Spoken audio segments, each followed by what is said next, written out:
Morning, sir. Good morning जी, good morning. Good morning, sir. Morning, sir. Good morning, Good sir. morning. Good morning, sir. Good morning. मिलाप sir मुझे host बना दो.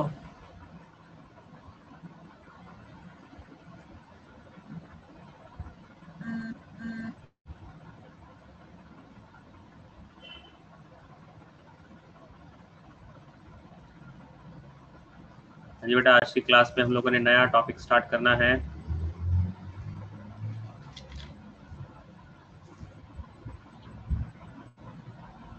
Definite integration.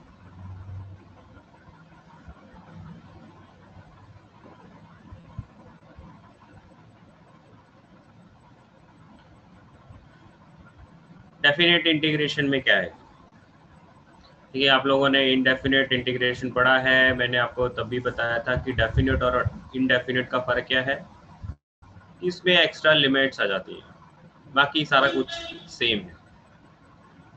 तो अगर इसके definition के बारे में बात करेंगे तो डेफिनेशन हम लोग क्या लिखेंगे कि it is denoted as integration of fx dx with limits a to b.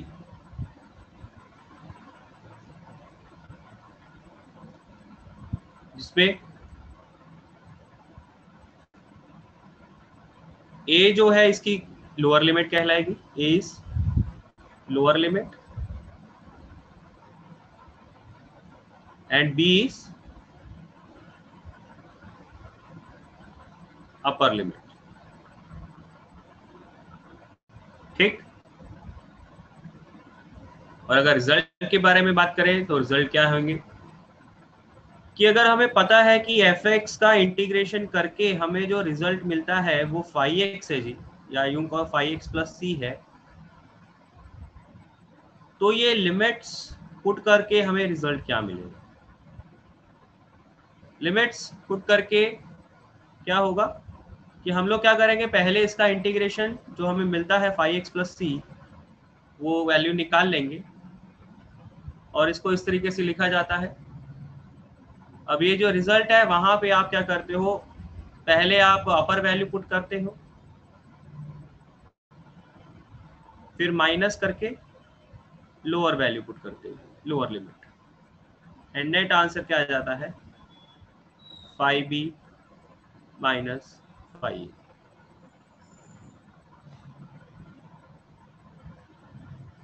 क्या यहाँ तक क्लियर है? एक सेकंड नोट.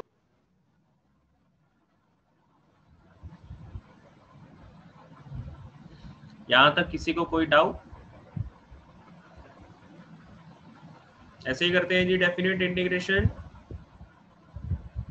Yes, sir.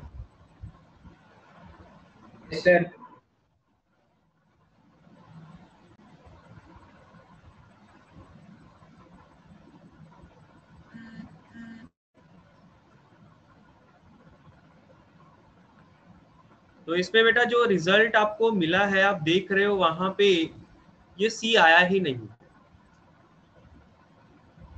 मतलब जब आप अपर लिमिट पुट करते हो वहां पे भी सी आ जाता है, लोअर लिमिट पुट करते हो वहां पे भी सी आ जाता है, तो वो सब्ट्रैक्ट हो जाता है. तो अल्टीमेट रिजल्ट में वो सी का कोई काम नहीं है. इसलिए हम लोग क्या कह देते हैं कि भी डेफिनेट इंटीग्रेशन में जो कांस्टेंट हम लोग इंडेफिनेट में लगाते हैं उसको लगाने की जरूरत नहीं पड़ती.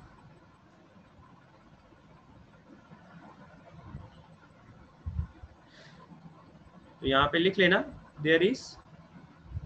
सर अगर कांस्टेंट नहीं होगा तो मतलब इसका जो मतलब इंडेफिनिट में करते थे तो उसमें अलग अलग आंसर आ जाते थे, तो वो भी ठीक होते थे. इसमें एक ही आना पड़ेगा. इसमें बेटा एक फिक्स वैल्यू ही आएगी. ऐसा नहीं होगा कि दो पॉसिबल आंसर हो जाएंगे. ओके, ये जब आपको क्वेश्चन है. लिमिट्स दी जाती है तो फिर उसका फिर फाइनल आंसर एक वैल्यू ही रह जाता है. ओके. Okay sir.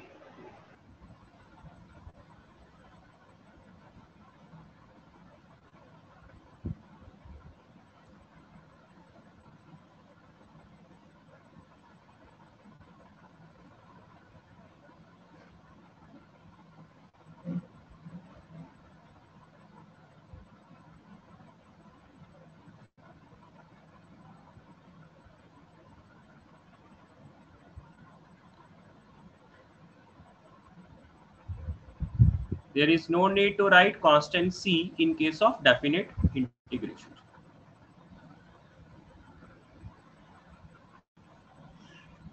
अब इसके ऊपर एक दो बेसिक से क्वेश्चन करते हैं.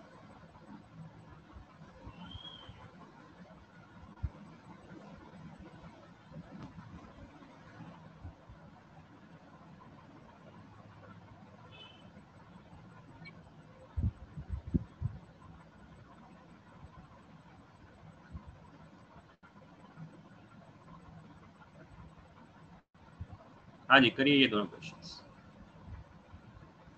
सर हो गए. ओके जी. सर हल्की स्क्रीन ऊपर करना, एक चीज देखनी थी उस पर. कैसे करना नीचे अब?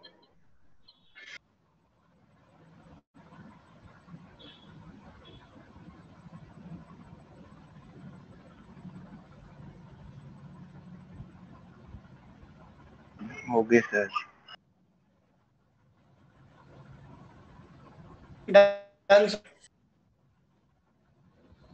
Okay sir. ईशान, कैसे करना बेटा first question?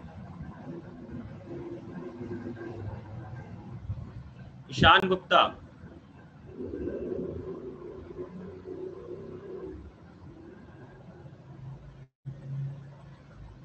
Ishan.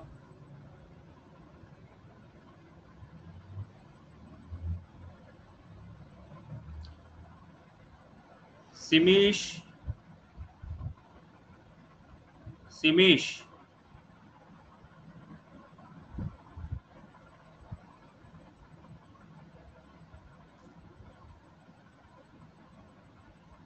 Karanvir.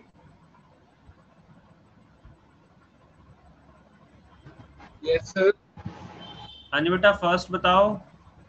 Sir मैं सर अभी डिस्कनेक्ट हो गया सर, अभी अभी आया हूँ जस्ट. ओके. हाँ जी, फर्स्ट कैसे करेंगे फिर? Sir second second square x plus second square minus 1 लिख दो. tan स्क्वायर एक्स को सीकेंड स्क्वायर एक्स माइनस 1 लिख लेंगे और दो इंटीग्रेशन बना लेंगे, right? Yes sir.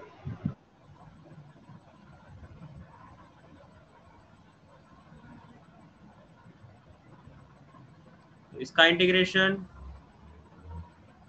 tan x with limits pi by 4 0. इसका integration x with limits pi by 4 and 0. तो pi by 4 वैल्यू पुट करेंगे तो आंसर क्या आ जाएगा? 1 आ जाएगा जी. 0 पुट करेंगे तो 0 आ जाएगा. माइनस पहले पाई बाय 4 वैल्यू पुट करी जाएगी यहाँ पे, तो पाई बाय 4 आंसर आ गया. फिर 0 पुट करा जाएगा तो 0 आंसर आ गया. तो नेट आंसर कितना आया? 1 minus pi by 4.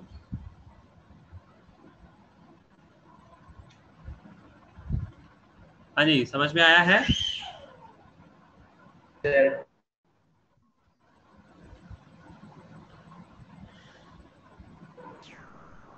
Second. Differentiate कर दिया सीधा. 3 इंटीग्रेशन बन जाएंगे. Yes sir.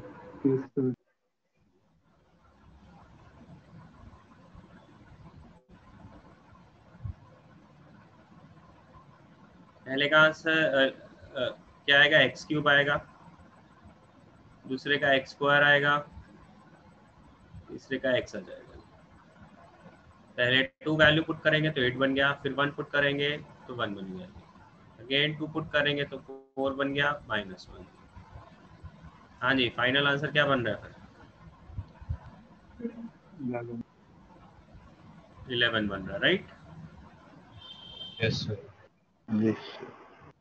सबको समझ में आया है? Yes sir.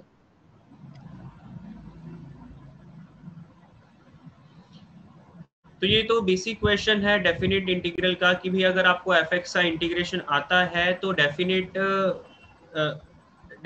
अगर करेंगे तो फिर क्या होगा कि भाई सबसे पहले आप उसका इंडेफिनिट वैल्यू निकाल दो.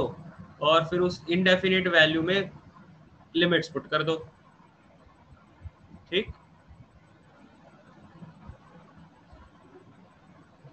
अब इस डेफिनेट इंटीग्रल का ज्योमेट्रिकल रिप्रेजेंटेशन देखते हैं। ज्योमेट्रिकल रिप्रेजेंटेशन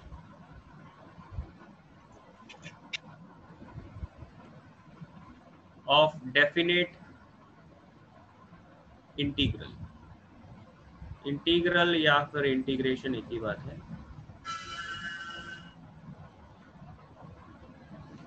ज्योमेट्रिकली क्या मीनिंग होगा डेफिनेट इंटीग्रल का?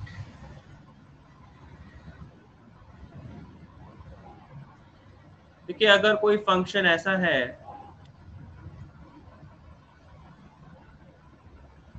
इसको मैं fx फंक्शन लेके चल रहा हूं, और मान लीजिए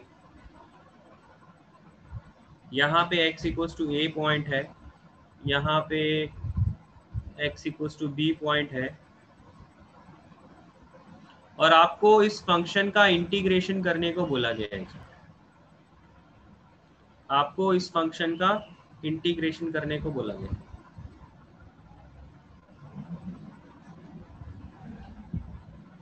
तो अगर fx का integration with limits a to b ऐसा करने को बोला गया है, तो इसका ज्योमेट्रिकल मीनिंग क्या बनेगा? Area under the curve, area under the curve, area under the curve. जिसमें ये चीज भी नोट करने वाली है, सबसे पहले तो हम लोग यही देखते हैं कि भी एरिया क्या क्या आएगा। ये एरिया आएगा, ये एरिया आएगा, ये एरिया आएगा,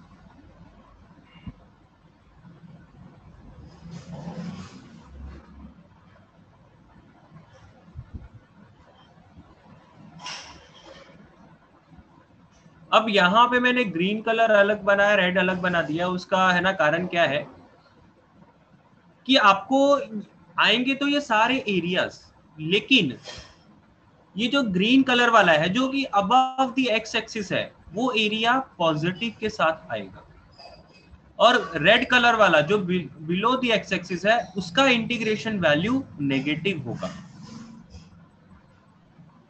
तो ग्रीन कलर वाले पॉजिटिव एरियाज और रेड वाले नेगेटिव एरियाज।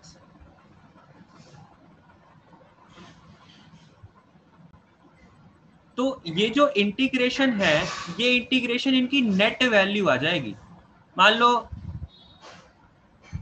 कि भी इसको एरिया 1 बोल देते हैं, सॉरी इसको एरिया 1 बोल देते हैं, इसको एरिया 2 बोल देते हैं, इसको एरिया 4 बोल देते हैं, this is 3 and this is 5।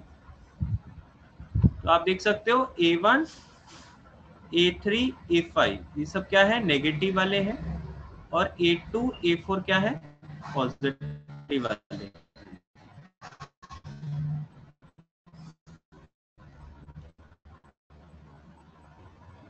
ठीक, तो integration of A to B ये बेसिकली किसके बराबर होगा?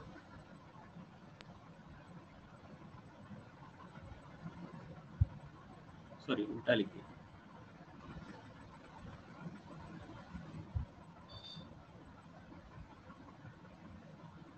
इसके बराबर हो जाएगा।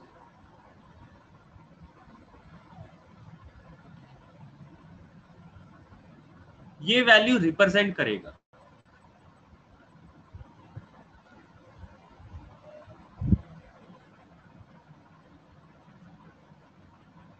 ठीक,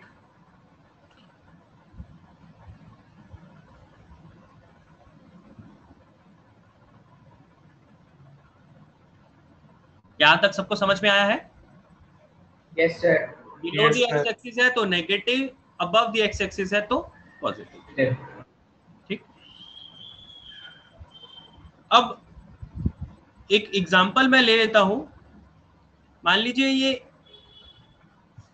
देखो, एरिया की जो वैल्यू होती है, एरिया कभी नेगेटिव नहीं होता। यहाँ पे भले ही नोट में लिख लेना, एरिया इज ऑलवेज पॉजिटिव।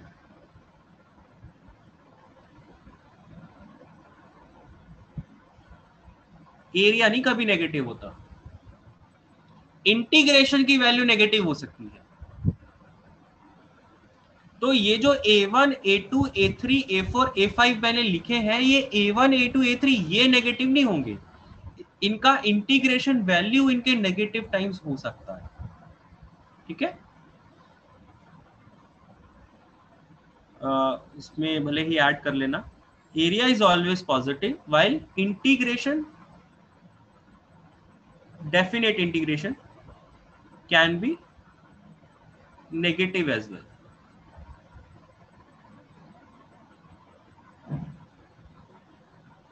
तो इंटीग्रेशन की वैल्यू नेगेटिव आ सकती है, लेकिन एरिया की वैल्यू कभी भी नेगेटिव आती नहीं है। तो मान लीजिए मैं A1 को 5 ले लेता हूं, A2 को 6 ले लेता हूं, A3 को 7, A4 को 2 और A5 को 6। तो बेटा A से B का इंटीग्रेशन वैल्यू फिर क्या हो जाएगा? क्या हो जाएगा? -10 -10 -8। -10 सॉरी -10, ओके, हाँ वो 18 -10। ठीक है, समझ में आया है? एरिया की वैल्यू कभी भी नेगेटिव नहीं होती है, जबकि इंटीग्रेशन की वैल्यू नेगेटिव हो सकती है। और मैं यहां पे जो आपको ये इक्वेशन लिखा रहा हूं, इसका अभी इतना रोल नहीं है, क्योंकि इंटीग्रेशन के लिए तो आपको डायरेक्ट फॉर्मूले, जो भी आपने है ना इंटीग्रेशन करते हो सॉल्व, तो उसमें डायरेक्ट फॉर्मूला लगा के आपके आंसर्स आ जाते हैं। आपको ऐसा करने की कोई जरूरत नहीं है। लाइक अगर मैं आपसे बोलूं कि भाई साइन एक्स का इंटीग्रेशन करके बताओ 0 से 2 पाई में, तो आपको पता है ग्राफ क्या होगा, ऐसा ग्राफ आएगा।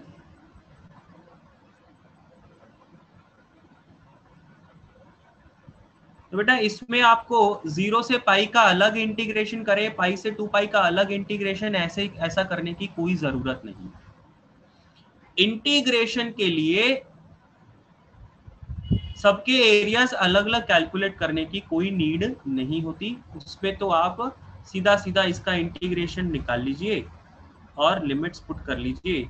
जो फाइनल आंसर आएगा, मतलब जो ये वैल्यूज पुट करके आंसर आएगा, वही आपका इंटीग्रेशन की वैल्यू होगा। ओके, तो इंटीग्रेशन के लिए अभी ऐसा इसकी नीड नहीं है, लेकिन जब बाद में आप एरिया का चैप्टर पढ़ेंगे, वहां पे आपको देखना पड़ता है कि ये नेगेटिव एरिया है या मतलब नेगेटिव साइड का है या पॉजिटिव साइड का है, तो फिर उसको अकॉर्डिंगली जोड़ा जाता है। वो आगे जाके देखेंगे। ऐसे एरियाज ऐड करके इंटीग्रल 0 भी तो कर सकते हैं। क्या कह रहे हो? एरियाज ऐड होके इंटीग्रल 0 भी तो कर सकते हैं। बेटा दोबारा से बोलिए। सर मैं बोल रहा था कि ऐसे मतलब अपोजिट एरियाज में ऐड होके इंटीग्रल 0 हो जाएगा।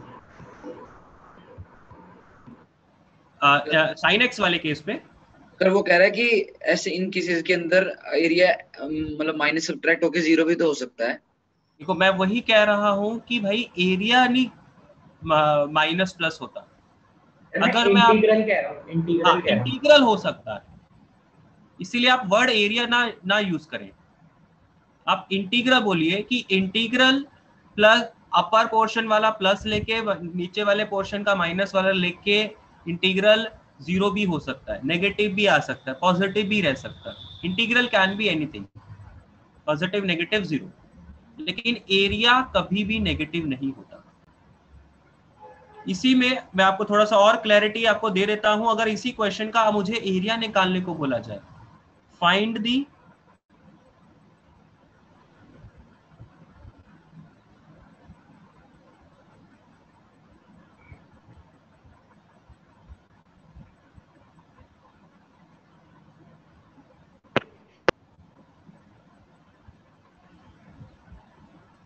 Just in case sine x का एरिया निकालने को बोला जाए तो फिर मुझे 0 से पाई और पाई से 2 पाई अलग निकालना पड़ेगा।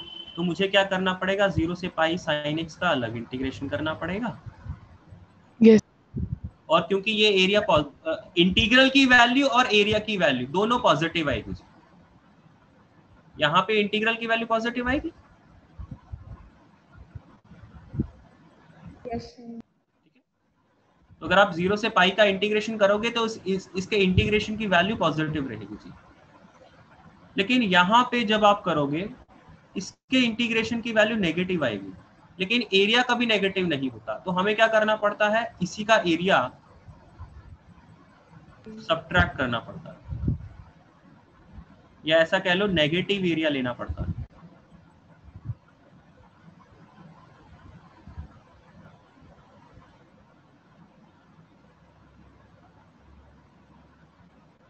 सर फंक्शन में मोड भी तो लगा सकते हैं। क्या कह रहे हो? फंक्शन पे मोड भी तो लगा सकते हैं। मॉड लगा सकते हैं, बिल्कुल मॉड लगा सकते हैं।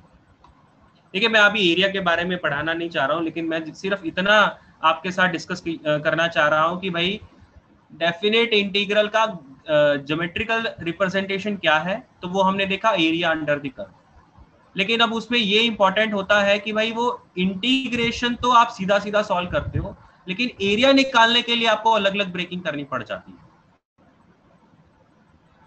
तो अगर मुझे सिर्फ इस क्वेश्चन का आंसर पूछा है तो फिर आपको कोई अलग करना नहीं पड़ेगा। इंटीग्रेशन की वैल्यू तो 0 से पाई, पाई से 2 पाई अलग नहीं करनी है, वो चाहे पॉजिटिव है चाहे नेगेटिव है, हमें मतलब नहीं। लेकिन अगर एरिया निकालने को बोला जाए 0 से 2 पाई, तो आपको पता है 0 से पाई में तो ये इंटीग्रेशन भी पॉजिटिव साइन का और एरिया भी पॉजिटिव साइन का। लेकिन पाई से 2 पाई में एरिया तो पॉजिटिव लेना है, लेकिन इंटीग्रेशन अगर मैं पाई से 2 पाई सॉल्व करूंगा तो वो नेगेटिव वैल्यू आएगी। तो उस नेगेटिव का नेगेटिव लेके हमें एरिया पॉजिटिव बनाना पड़ता है। तो अगर आप इसको सॉल्व करोगे तो क्या आएगा, minus cos pi cos x, फिर लिमिट्स पुट करके और इस पे करोगे तो माइनस को अंदर ही ले लो सीधा सीधा, तो ये प्लस कॉस पाई ही बन जाएगा, कॉस एक्स ही बन जाएगा। तो ये फाइनली 2, ये भी 2, मतलब 4 आ गया। तो this is the difference between integration and area.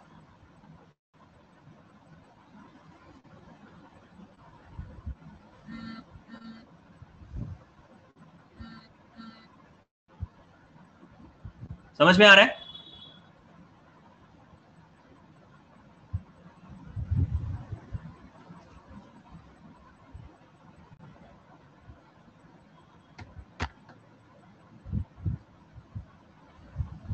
Sir ये क्वेश्चन नोट कर, क्या कह रहे हो?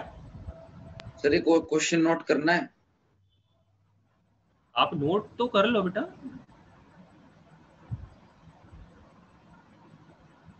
जो भी लिखवा रहा हूँ वो तो आप नोट करते रहो, ताकि आगे के लिए नोट्स जब आप पढ़ेंगे तो आपको पता लगेगा कि डिफरेंस क्या समझाया था। सर ये तो geometrical representation of definite integral, मैं फिर से बता रहा हूँ, ज्योमेट्रिकल रिप्रेजेंटेशन क्या है, एरिया अंडर द कर्व। लेकिन अब वो एरिया हमेशा पॉजिटिव रहता है, लेकिन इंटीग्रेशन नेगेटिव आ सकता है, ये चीज याद रखिए। तो इंटीग्रेशन और एरिया का आपस में रिलेशन क्या बनाना है वो लिख रहे हैं। अगर a से लेके b तक fx को इंटीग्रेट करना है तो वो एरिया के साथ रिलेट इस तरीके से होगा, -a1 + a2 - a3 + a4 - a5। That means ये जो बिलो दी एक्स एक्सिस वाले सेगमेंट हैं उनका एरिया वैल्यू तो पॉजिटिव रहेगा, लेकिन उनका इंटीग्रेशन वैल्यू नेगेटिव आएगी। वैल्यूज डाल के मैंने यहाँ पे बताया, और एक एग्जांपल लेके कि अगर sin x का इंटीग्रेशन करना पड़े तब आपने ब्रेकिंग नहीं करनी होगी, लेकिन अगर उसी sin x का एरिया निकालना पड़े तब ब्रेकिंग करनी पड़ती है। तो अभी फिलहाल डेफिनेट इंटीग्रेशन चैप्टर पढ़ेंगे तो ब्रेकिंग की एज सच नीड नहीं है, एरिया वाले चैप्टर में आगे जाके देखेंगे। हाँ जी पंकज बताइए। अब सर मैं कह रहा था कि मतलब जो आपने पेज किया था मुझे लगा आपने नोट करने के लिए दिया था, वो मैं कहता वो नोट कर लिया था हमने।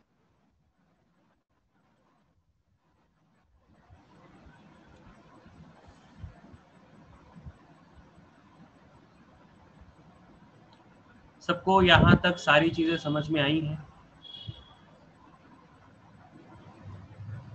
Yes sir. Yes, sir. कोई कंफ्यूजन तो नहीं है? मैं फिर से बता रहा हूँ, इंटीग्रेशन अगर आपने डायरेक्टली करना है तो उसके लिए ब्रेकिंग की कोई नीड नहीं है।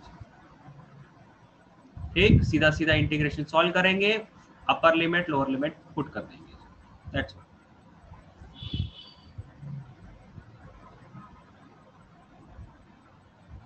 हमें ये इंटीग्रेशन के लिए हमें ये सोचने की जरूरत नहीं पड़ती है कि वो अबव द एक्स एक्सिस आएगा या बिलो द एक्स एक्सिस आएगा, ये सोचना नहीं पड़ता है इंटीग्रेशन की वैल्यू निकालने के लिए। हाँ जी, आगे चलते हैं।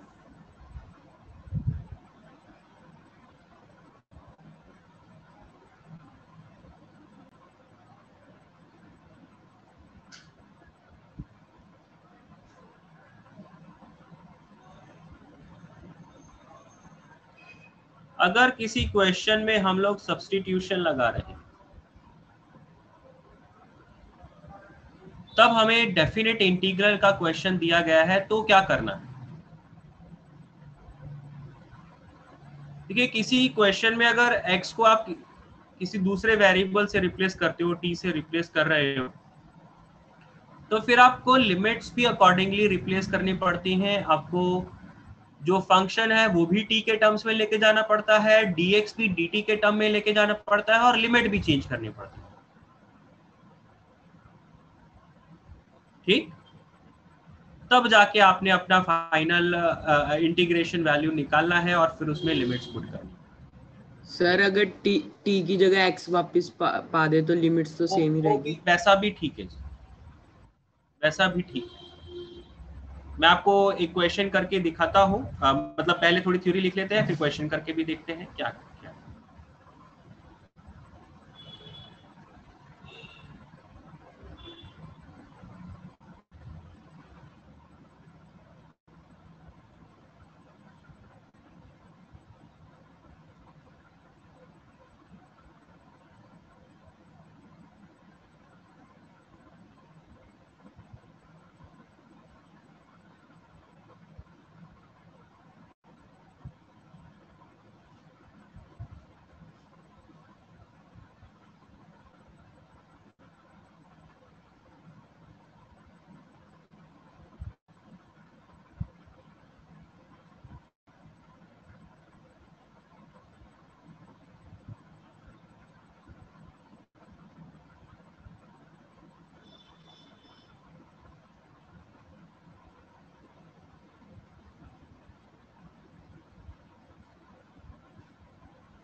क्या लिखा है जी कि अगर आप डेफिनेट इंटीग्रल में वेरिएबल चेंज करते हो तो सब्स्टिट्यूशन 3 जगह पे लगेगा। एक तो इंटीग्रैंड, इंटीग्रैंड किसको बोलते हैं? इंटीग्रैंड जिस फंक्शन को आप इंटीग्रेट कर रहे हो। मान लीजिए, है ना, एग्जांपल मैं ले लेता हूं,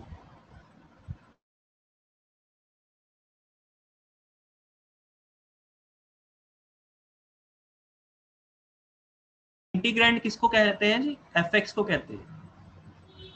जिस फंक्शन को इंटीग्रेट किया जा रहा है उसको इंटीग्रैंड बोलते हैं। इन दी डिफरेंशियल, डिफरेंशियल किसको बोलते हैं? dx को बोलते हैं। तो अगर आप x को t के टर्म्स में लेके जाएंगे तो फंक्शन भी क्या होगा? t के टर्म्स में लिखना होगा, तो इंटीग्रैंड बदलना पड़ेगा। वो dx जो है वो dt के टर्म्स में लेके जाना पड़ेगा, मतलब डिफरेंशियल बदलना पड़ेगा आपको। And third thing, limits.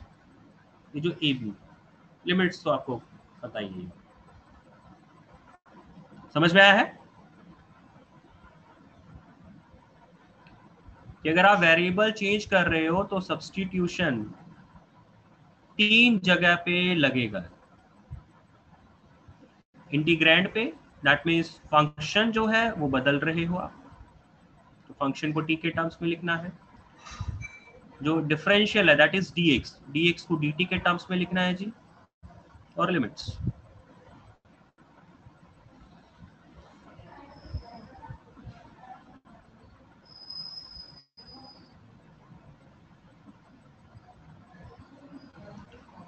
Like अगर मैं आपको ये बोलूं कि भाई मुझे इस इंटीग्रेशन को सॉल्व करना है,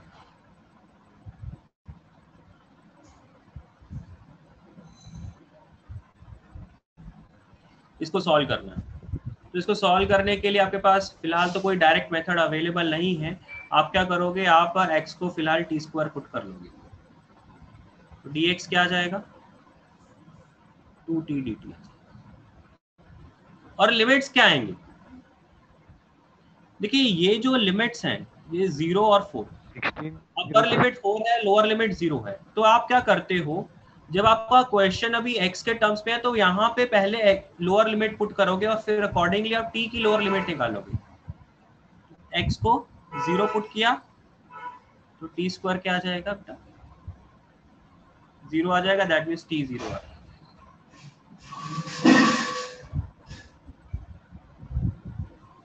फिर जब आप x को 4 पुट करोगे टी स्क्वायर रखेंगे तो यहाँ पे फिर से ये t की वैल्यू क्या आ जाएगी 2 आ जाएगी।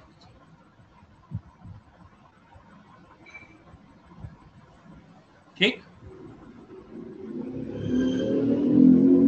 तो इसकी जो पूरा का पूरा क्वेश्चन है वो बेसिकली किस में कन्वर्ट होगा, 2t dt, dx की जगह ये सब लिख लिया गया। ये तो डिफरेंशियल बदला है, अब फंक्शन बदलेंगे, दैट इज इंटीग्रैंड बदलेंगे, क्या आएगा टी स्क्वायर प्लस। अब लिमिट्स बदलेंगे जी, लोअर लिमिट 0 है, अपर लिमिट 2 आ जाएगी जी। ठीक है, इस तरीके से आपने लिमिट्स बदलनी होगी। -2 क्यों नहीं लिया, इसको जैसे रिप्लेस किया गया है वहीं पे आप x की वैल्यू डालते हैं, पहले उसकी लोअर लिमिट और उसके कॉरस्पॉन्डिंग t निकल जाएगा, तो उसके कॉरस्पॉन्डिंग जो t निकलेगा वो इस फंक्शन की लोअर लिमिट रिप्रेजेंट करेगा, और इसी में वापस से जो इस फंक्शन की अपर लिमिट है वो जब आप x की जगह डालोगे तो फिर से t निकालोगे, तो वो जो t की वैल्यू है वो अपर लिमिट रिप्रेजेंट करेगा t के फॉर्म में। -2 क्यों नहीं लिया सर -2 पुट करेंगे तो फिर वो उसकी लोअर लिमिट बन जाएगी। सुन लीजिए, -2 से लोअर, देखिए -2 यहाँ पे इसलिए नहीं लिया गया है क्योंकि हम लोग यहाँ पे तो वैसे लिखने में तो ये बोल रहे हैं कि भी x को हमने टी स्क्वायर लिया है, लेकिन एक्चुअल में √x को t माना गया है, तो t can not be negative. Sir ऐसे नहीं बोल सकते कि -2 लोअर लिमिट से भी, आप इसको समझो भाई, मैंने √x को t माना है,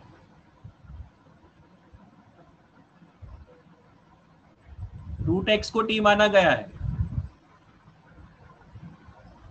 ओके, लिखने में हमने बोल दिया क्योंकि वो तो स्क्वायरिंग की वजह से आया है।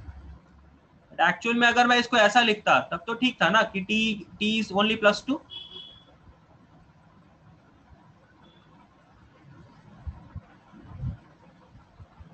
ओके, हाँ जी, समझ में आया है? Yes sir, yes sir.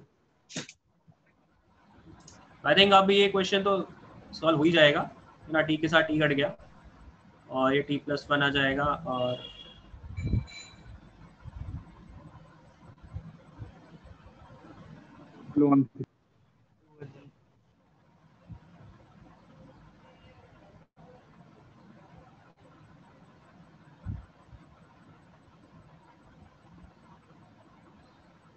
ठीक है।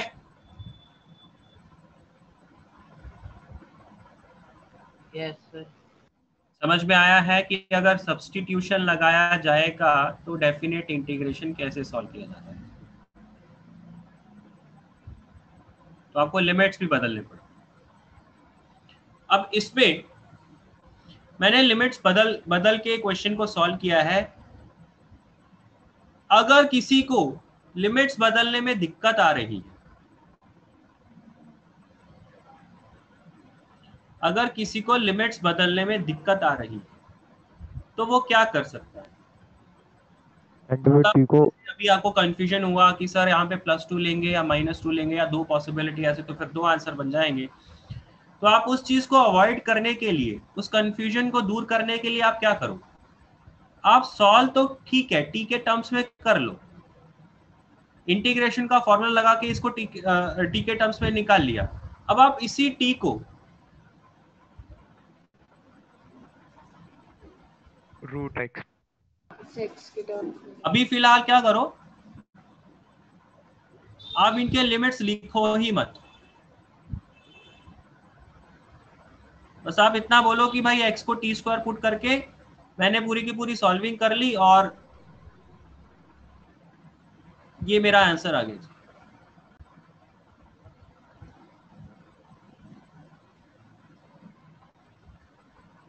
ऐसा बोल, सॉरी,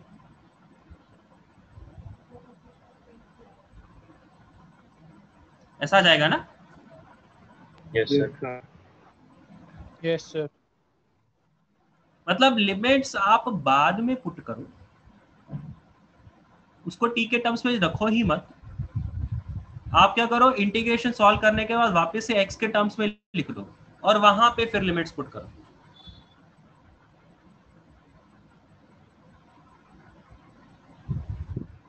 ठीक है, तो ये दूसरा ऑप्शन है अगर आपको लिमिट्स को रिलेट करने में दिक्कत आ रही है।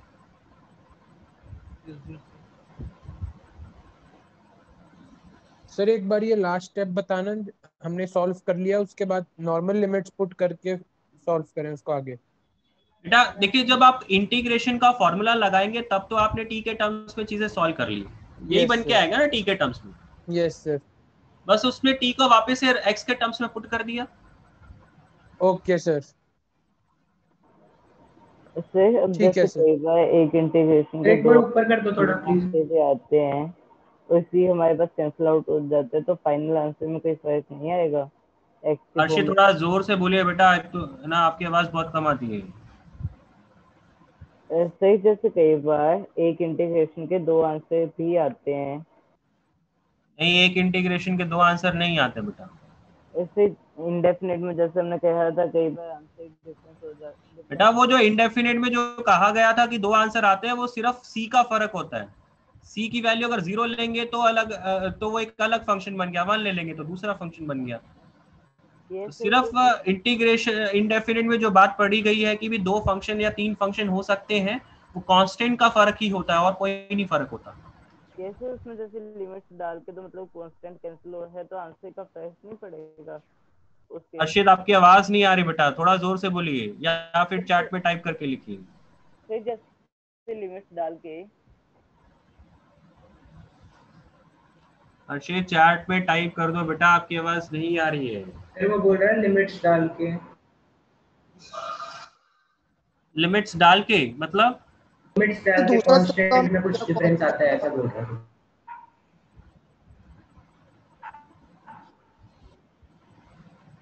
वो बोल रहा है लिमिट्स डाल के कांस्टेंट में जो डिफरेंस आता है ना, उसके बारे में बोल रहा हूँ। सर उसको बोलो ईयरफोन यूज कर लेगा ना वो। बेटा सबसे पहली बात, इनडेफिनिट में कोई 2 डिफरेंट आंसर नहीं है, कांस्टेंट का फर्क है। और कांस्टेंट को अभी मैंने आपको बोला कि भाई कांस्टेंट को लिखने की जरूरत नहीं पड़ती है, डेफिनेट कैंसिल हो जाता है, वो कैंसिल आउट हो जाते हैं, तो उनका कोई रोल नहीं है और कोई डिफरेंस होता नहीं है इनडेफिनिट में। आवाज आ रही है बेटा आपकी आवाज आ तो रही है लेकिन बहुत स्लो आ रही है, आप चैट में टाइप करके लिख दो ना। 1 सेकंड।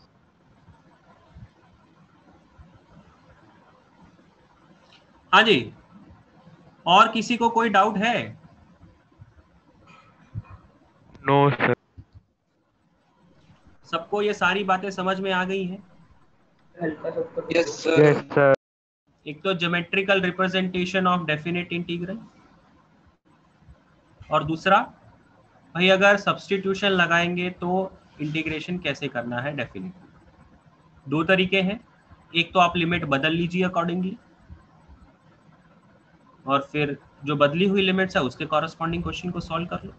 और एक तरीका ये है कि भाई पहले सब्स्टिट्यूशन लगा लो, पूरा का पूरा इंटीग्रेशन सॉल्व कर लो, वापस से उसको x के टर्म्स में लिख लो, ताकि लिमिट्स को चेंज करने का झंझट ना रहे। ओके, इनडेफिनिट के तरीके से इक्वेशन को सॉल्व कर लो और फिर लिमिट्स को चेंज करने का झंझट ना रहे।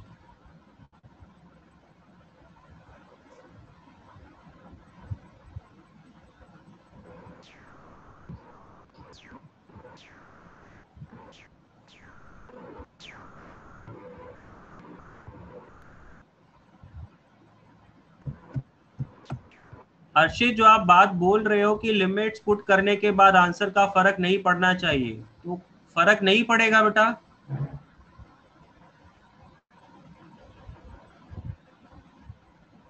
मतलब मैं इसमें आपका क्वेश्चन नहीं समझ पाया।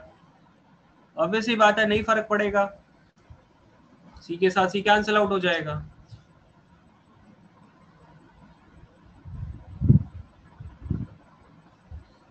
हाँ जी, इसके ऊपर कुछ क्वेश्चंस करते हैं फिर आगे चलेंगे।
सर क्वेश्चन 2 में लिमिट क्या है अपर लिमिट? पाई बाय 2 है पहले का आंसर। 1/2 है बेटा यार।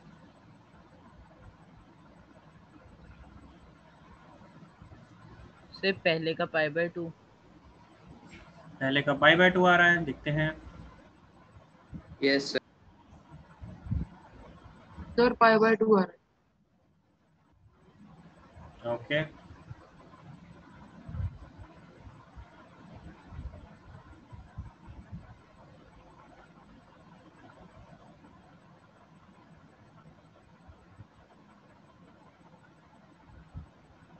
ये 4 क्वेश्चन करिए।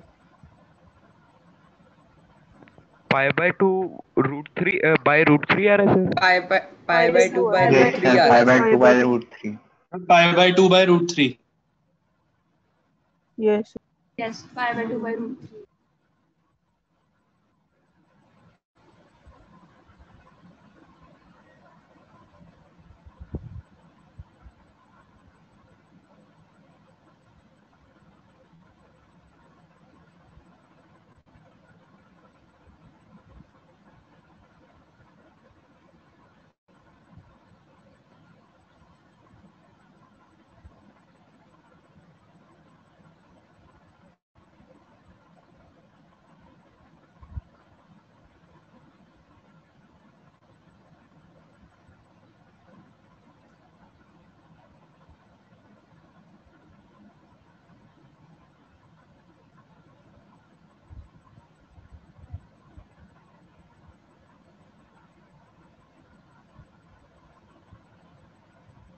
हाँ जी, फर्स्ट क्वेश्चन कैसे करना है?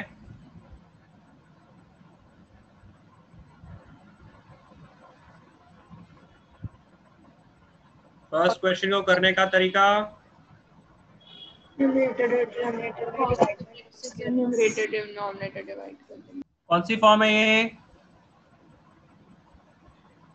Integral dx upon a sin square x plus b cos square x plus c cos square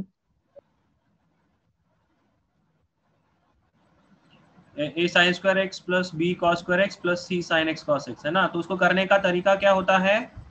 secant square x से multiply divide, secant square x के साथ मल्टीप्लाई डिवाइड या cos स्क्वायर से ना न्यूमरेटर को भी डिवाइड डिनोमिनेटर को भी डिवाइड। हाँ जी, क्या बनेगा? ये secant स्क्वायर x बन जाएगा, ये 1 बन जाएगा और ये 3 tan स्क्वायर x बन जाएगा। अब क्या पुट करना है? tan x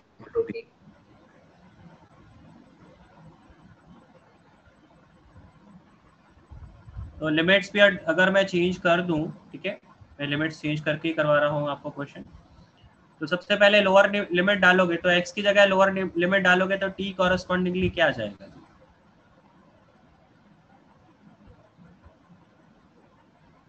फिर जब आप x को π/2 डालोगे तो फिर t क्या आएगा? इनफाइनाइट। ठीक है, ऑल दो अनडिफाइन होता है ये हम लोग मानते हैं, लेकिन जब डेफिनेट इंटीग्रेशन के क्वेश्चन किए जाते हैं ना, तो फिर आप उसको π/2 को ऐसा नहीं सोच के चलते कि भी π/2 एग्जैक्ट है। आप उसका जस्ट प्रीवियस वाला है ना काइंड ऑफ लिमिट लेके चल लेते हो, उसकी लिमिटिंग वैल्यू। π/2 पे तो एग्जैक्ट डिफाइन नहीं है, लेकिन अगर π/2 से जस्ट छोटा वैल्यू उठाएंगे तो क्या होगा? ठीक है सर LHL लेके चलते हैं? नहीं, LHL नहीं लेके चलना है। ऐसा नहीं कि LHL लेना होता है। बेसिकली आप 0 से π/2 तक का इंटीग्रेशन कर रहे हो, तो मतलब 0 से लेके 90 डिग्री के बीच में जो इंटीग्रेशन होता है ना, तो ये जो लिमिट्स होती हैं एक्चुअल में इसके ऊपर ओपन इंटरवल ही काउंट होता है, इस तरीके से काउंट होता है। तो भाई π/2 का LHL लेके चलेगा ना इस क्वेश्चन में, RHL तो नहीं लेगा ना।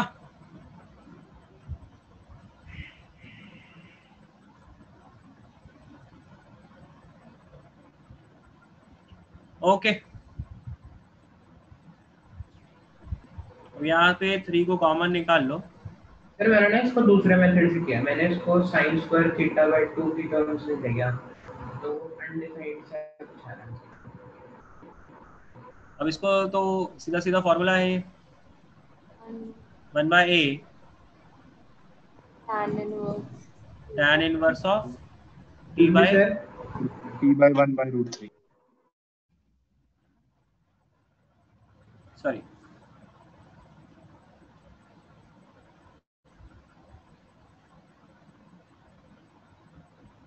पहले आप इनफाइनाइट पुट करोगे। जब आप इनफाइनाइट पुट करोगे तो वो इनफाइनाइट √3 के साथ मल्टीप्लाई हो भी जाएगा, तब भी क्या रहेगा? इनफाइनाइट ही रहेगा, है ना। और tan इनवर्स इनफाइनाइट π/2 माइनस, जब आप 0 पुट करोगे t की जगह tan इनवर्स 0 हो जाएगा जी। तो फाइनल आंसर इज π/2√3। मैंने दूसरे मेथड से किया। दूसरा मेथड क्या आप कहना चाह रहे हो? फिर मैंने इसको ना sin स्क्वायर θ/2 की टर्म्स में ऐसे करके कर लिया। ओके, सेकंड का हाफ माइनस √3 π/12। अर्षित बेटा आपने चैट में बताया करो, आपकी आवाज बहुत कम आती है। सर सेकंड का 6 minus √3 π/12। 6 minus √3/12। Sir 6 minus √3 into π/12। Okay, 6 minus √3 π/12। Okay, देखते हैं क्या आंसर होगा। हाँ जी, फर्स्ट के सोल्यूशन में किसी को कोई डाउट है तो बोलिए।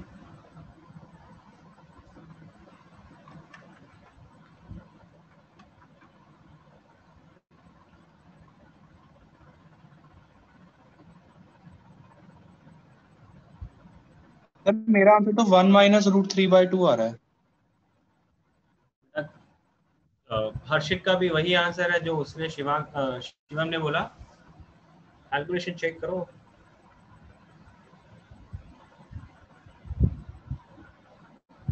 Seven minus pi upon 12 into pi. देखते हैं बेटा क्या आंसर होगा।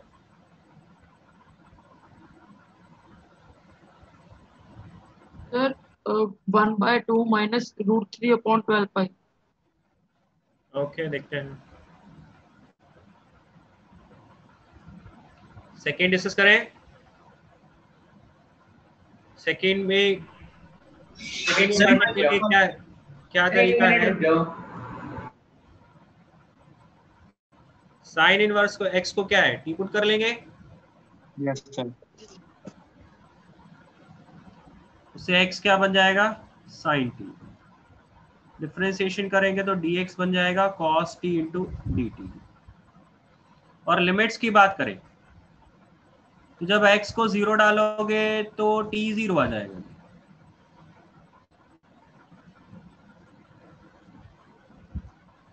जब x को हाफ डालोगे तो t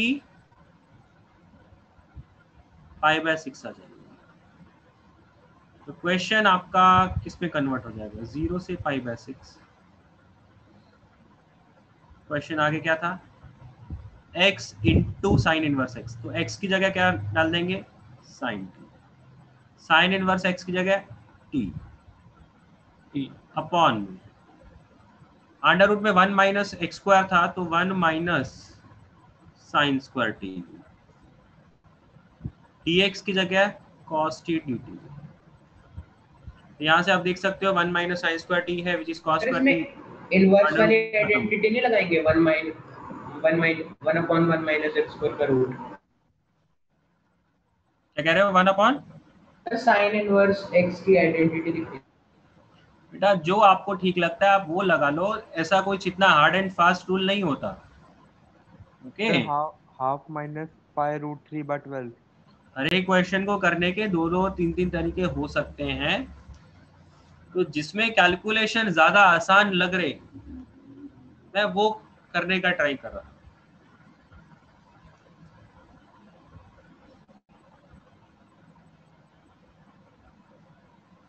अब इसको सॉल्व करने के लिए बाय पार्ट्स लगा लीजिए।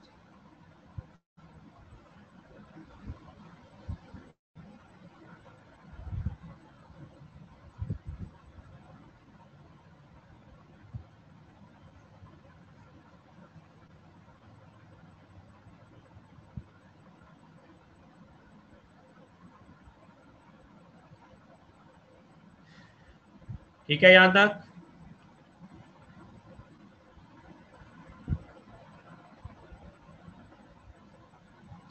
अब यहाँ पे आप वैल्यू पुट करोगे, पहले π/6 पुट करोगे, क्या आएगा π/6 इंटू माइनस कॉस π/6 कितना होगा बेटा,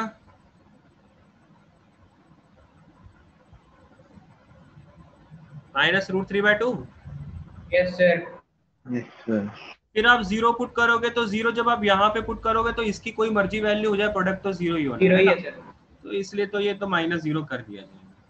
ये माइनस माइनस प्लस आ जाएगा और इंटीग्रेशन भी सिंपल वाला है तो मैं डायरेक्टली लिख रहा हूँ साइन टी आ जाएगा।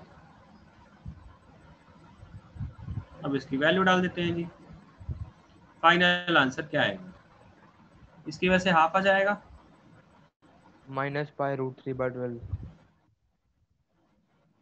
Yes sir, this is the answer.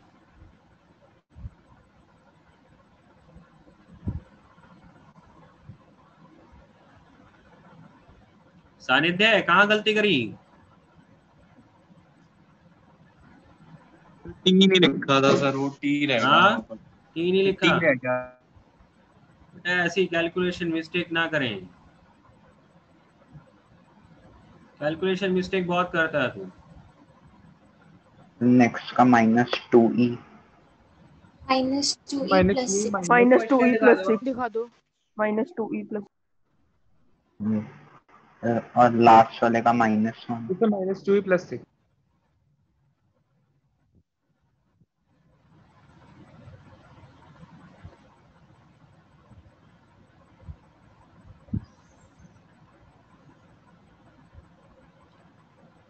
Sir एक बार क्वेश्चन वाला पेज दिखा दो। cos inverse x। मैं यहाँ पे लिख देता हूँ साइड में। Thank you sir.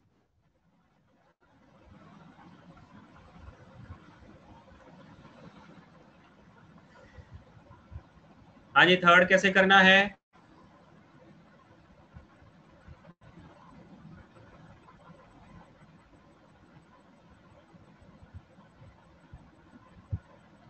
थर्ड कैसे करेंगे? log x को y को t पुट कर लेंगे। log x को t पुट कर लेंगे। ओके, log x को t पुट कर लो या फिर डायरेक्टली बाय पार्ट्स लगा लो, जो आपको ठीक लगता है। दोनों मेथड हैं, जो आपको ठीक लगता है आप वो कर सकते हैं। मान लो मैं इसको डायरेक्टली फर्स्ट फंक्शन, इसको सेकंड फंक्शन मान रहा हूँ, क्या आएगा? ये सिर्फ बाद में बाय पार्ट्स लगाना ही पड़ेगा। Yes sir. क्या कह रहे हो? बाय पार्ट्स सर बाद में भी लगाना ही पड़ेगा सर, सेम ही। हाँ, लगाना तो पड़ेगा बेटा।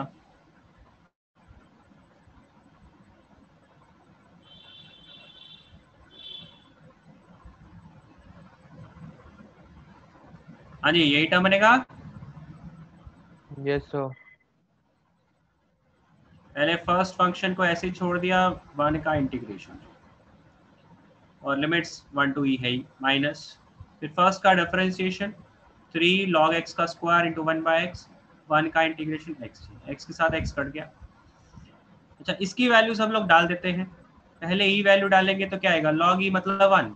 ठीक है, बेस कुछ भी नहीं है तो ऑटोमेटिकली आपने e लेके चलना है।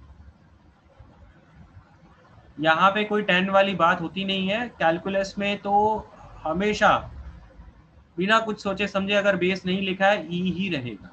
ठीक है, तो ई जब आप लेंगे तो यहाँ पे वैल्यू 1 हो जाएगी, तो 1 का क्यूब 1, तो ये ई हो जाएगा। जब x की जगह 1 डालेंगे तो log 1 0 होता है, तो ये कुछ मर्जी हो जाए, नेट ये 0 ही आ जाएगा। तो इसका तो इंटीग्रेशन ये करना। इसको करने के लिए क्या है, फिर से आपको बाय पार्ट्स लगाना पड़ेगा। इसमें इसको फर्स्ट फंक्शन, इसको सेकंड फंक्शन में। ये वैल्यू तो पहले निकाल ही ली है। बाय पार्ट्स लगाएंगे तो क्या बनेगा? log x का square into x with limits 1 to e minus 1 to e, इसका differentiation 2 log x into 1/x into x into dx। फिर से आप इनकी लिमिट्स पुट करेंगे तो क्या आएगा? ये e माइनस 0 बन जाएगा। और इसको सॉल्व करने के लिए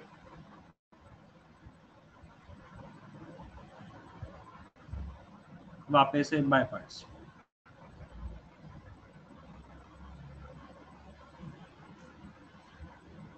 अच्छा, इस ब्रैकेट को भी ओपन कर ही लेते हैं। -3 इंटू ई कितना आएगा? -3, और इस ई के साथ क्लब होके -2e, और ये -3 है, ये -2 है जी, तो +6 हो जाएगा। तो अब सिर्फ इस इंटीग्रेशन को सॉल्व करना रह गया। क्या बनेगा जी?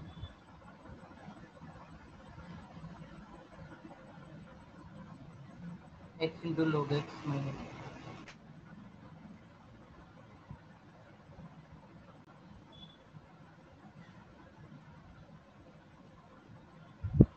ई की वैल्यू यहाँ पे वैल्यू पुट करेंगे तो ई -0 माइनस, अब ये तो 1 बन जाएगा, 1 का इंटीग्रेशन x आ ही जाएगा। मैं डायरेक्टली लिख रहा हूँ, कितना बना? e minus e plus 1। जैसे यही आ रहा है।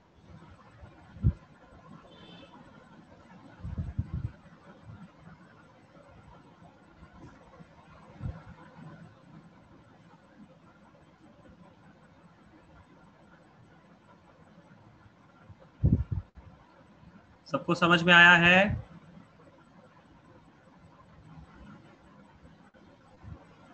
ठीक है, अभी तक हम लोग कुछ भी नया नहीं कर रहे हैं, जो इनडेफिनेट इंटीग्रेशन में पड़ा है वही कर रहे हैं जी।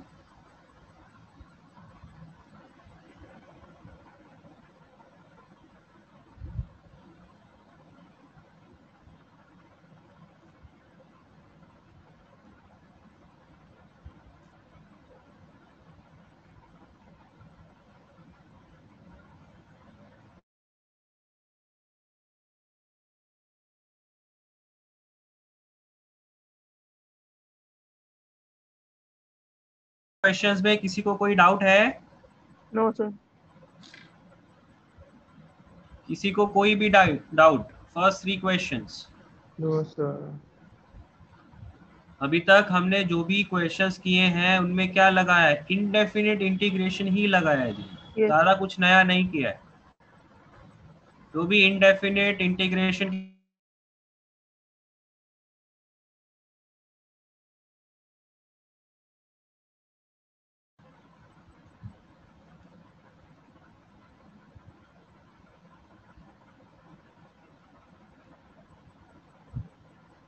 हाँ जी, इसको कैसे करना है आयुष? Yes sir. कैसे करेंगे बेटा? बाय पार्ट्स लगा देंगे सर। डायरेक्टली बाय पार्ट्स लगाना चाह रहे हो या कुछ रिप्लेस करना चाह रहे हो? सर डायरेक्टली लगाया था मैंने तो। ओके, देखिए अगर आप डायरेक्टली लगा रहे हैं तो ऐसा नहीं कि गलत है या है ना, होगा नहीं, लेकिन उसमें कैलकुलेशन थोड़ी ज्यादा कॉम्प्लिकेट हो जाती है। तो कोशिश वैसे यही रखो, जो भी इनवर्स फंक्शन है उसको चेंज कर ही लिया करो। तो हो ही गया था, मतलब ठीक था सर। हो गया सर, इससे directly by part sir. Directly में भी 3 पार्ट्स में आ गया, मतलब 3 स्टेप में आंसर आ गया। 3 स्टेप में आ गया सर। ये हो ही जाएगा, ऐसी कोई बड़ी बात है नहीं, ठीक है ना। cos इनवर्स को t पुट कर लिया तो x cos t बन गया, dx minus sin t dt। और अब आप लिमिट्स भी देखोगे तो जब आप x को 0 पुट करोगे यहाँ पे, तो cos इनवर्स 0 क्या होता है? cos इनवर्स 0 π/2 होता है, राइट? Yes sir. और cos इनवर्स 1 क्या होता है?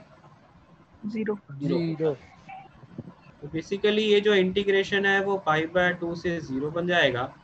इसकी वैल्यू क्या हो जाएगी sir? Half lawn mod of half lawn into 1 + √2।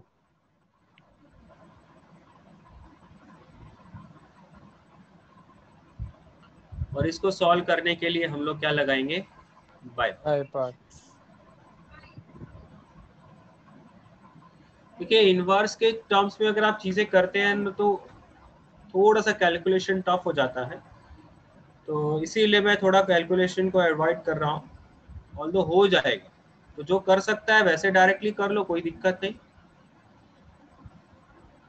अब इसके ऊपर बाय पार्ट्स लगा रहे हैं तो क्या बनेगा? फर्स्ट फंक्शन इसको, सेकंड इसको, तो t इंटू माइनस कॉस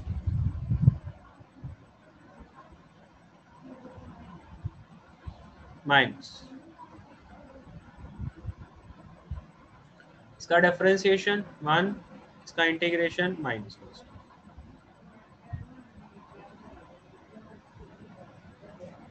इसके लिमिट्स पुट करो, पहले 0 पुट करोगे तो ये टर्म 0 हो जाएगा, इसके प्रोडक्ट का नेट 0 ही रहेगा, राइट? फिर जब आप π/2 पुट करोगे तो ये 0 हो जाएगा जी, तो ये 0 माइनस 0 ही रह जाएगा। और ये माइनस माइनस प्लस बन जाएगा, और cos t है तो इसका इंटीग्रेशन भी आसान है, तो सीधा सीधा मैं डायरेक्टली लिख देता हूँ।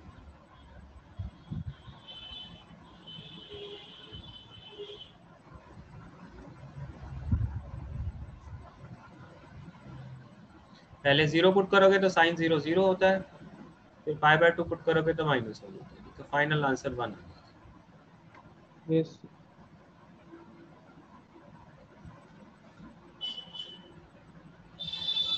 यहाँ तक किसी को कोई डाउट है तो बोलिए।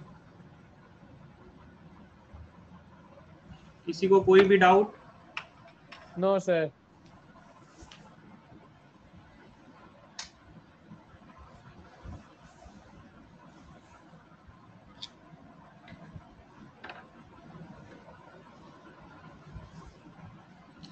किसी को ऐसा तो नहीं कोई स्टेप में मैंने डायरेक्टली लिख दिया हो, समझ ना आया हो?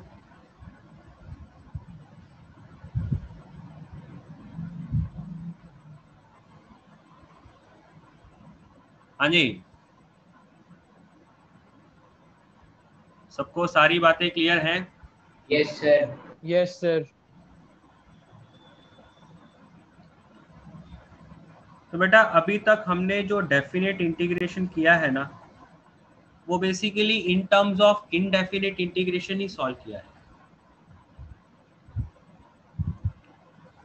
डेफिनेट इंटीग्रेशन का अलग से अभी तक हमने कुछ भी नहीं लगाया। तो ये जो क्वेश्चन है बेसिकली यही है इनका, इनको बोला भी ऐसे ही जाता है, definite integral in terms of indefinite integration. कि भाई इसका इंटीग्रेशन करने के लिए आप पहले इनडेफिनेट के जो भी फॉर्मूले हैं वो लगा लेंगे और फिर एंड में जाके लिमिट्स पुट कर देंगे। ठीक, लेकिन डेफिनेट इंटीग्रेशन सिर्फ ये नहीं है, डेफिनेट इंटीग्रेशन में इसके अलावा भी और बहुत कुछ है, और वो मेन चीज है प्रॉपर्टीज ऑफ डेफिनेट इंटीग्रेशन। उनको हम लोग अब डिस्कस करेंगे, स्टार्ट करेंगे। प्रॉपर्टीज ऑफ डेफिनेट इंटीग्रेशन, और प्रॉपर्टीज ऑफ डेफिनेट इंटीग्रेशन के थ्रू हम लोग ये देखेंगे कि बहुत सारे इंटीग्रेशन के क्वेश्चन ऐसे होते हैं जिनका इनडेफिनेट इंटीग्रेशन पॉसिबल नहीं है लेकिन उनका डेफिनेट इंटीग्रेशन पॉसिबल है। दैट मीन्स अगर उसको इस तरीके से कैलकुलेट करना पड़े कि हाँ जी पहले इंटीग्रेशन सॉल्व कर ले, एंड में जाके लिमिट्स पुट कर दे, तो वो पॉसिबल नहीं है। लेकिन जो प्रॉपर्टीज हम लोग पढ़ लेंगे, उन प्रॉपर्टीज की हेल्प से वो सिंपल टर्म में बन जाएगा और फिर फाइनली उसका इंटीग्रेशन सॉल्व करना पॉसिबल हो जाएगा। तो जिस भी वो प्रेजेंट फॉर्म में वो क्वेश्चन लिखा है उसको अगर आप डायरेक्टली सॉल्व करने जाओगे तो क्वेश्चन सॉल्व नहीं होगा, लेकिन प्रॉपर्टीज लगा के सिंप्लीफिकेशन करके फिर उसका इंटीग्रेशन पॉसिबल हो जाएगा। और वो प्रॉपर्टीज लिमिट्स के कॉरस्पॉन्डिंग होती है, इस वजह से उनके क्वेश्चन सिर्फ डेफिनेट इंटीग्रल के पॉसिबल हैं, इनडेफिनेट के पॉसिबल नहीं होंगे।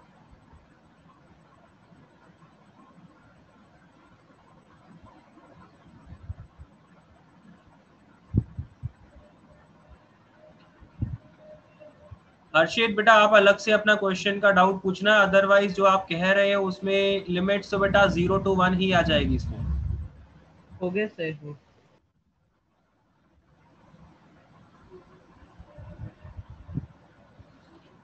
हाँ जी, हम लोग स्टार्ट करते हैं प्रॉपर्टीज ऑफ डेफिनेट इंटीग्रल।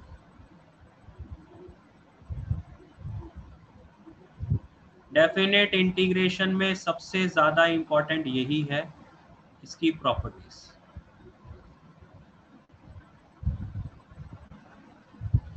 जिसमें सबसे पहली प्रॉपर्टी है जी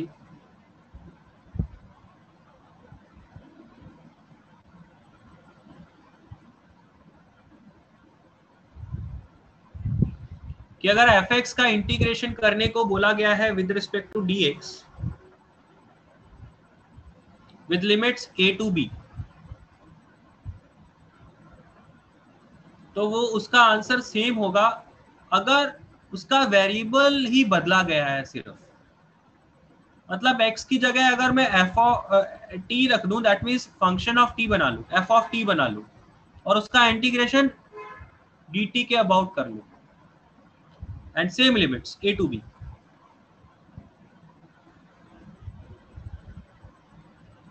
तो उनके जो डेफिनेट इंटीग्रेशन की वैल्यू है वो नहीं बदलेगी। तो इन शॉर्ट इस प्रॉपर्टी को आप कैसे याद रखते हो कि वेरिएबल चेंज करने से डेफिनेट इंटीग्रल की वैल्यू नहीं बदलती है। अगर सारा कुछ वही है, मैं आपको बोलूं कि साइन एक्स का इंटीग्रेशन करके बताओ विद लिमिट्स 0 to π/2, उसकी जगह अगर मैं आपको बोलूं कि साइन ऑफ t का इंटीग्रेशन करके बताओ विद लिमिट 0 to π/2, आपके आंसर क्या आएंगे? सेम आएंगे। सेम आएंगे। सेम आएंगे। ओके, तो अगर आपने फंक्शन को आपने सेम रखा, बस वेरिएबल को बदल दिया, x की जगह t कर दिया एंड कॉरेस्पॉन्डिंगली dx की जगह dt कर लिया, लिमिट सेम, आंसर सेम आएगा। This is first property.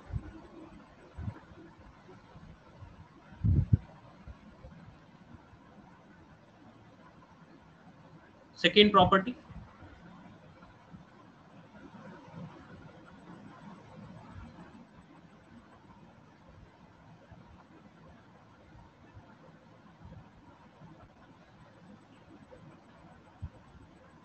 अगर आपको fx का इंटीग्रेशन करने को बोला गया है with the limits a to b, और उसकी बजाय अगर मैं fx का इंटीग्रेशन सॉल्व करने को बोलूं और with the limits b to a, मतलब इन जो लिमिट्स के जो ऑर्डर है वो उल्टा हो गया, a ऊपर की जगह चला गया और b नीचे की जगह आ गया, लिमिट्स है ना बदल गई। Yes sir. तब इसके इंटीग्रेशन की वैल्यू में क्या फर्क पड़ेगा? कुछ नहीं पड़ेगा। न्यूमेरिकल वैल्यू में कोई फर्क नहीं पड़ेगा, लेकिन साइन बदल जाएगा, माइनस साइन।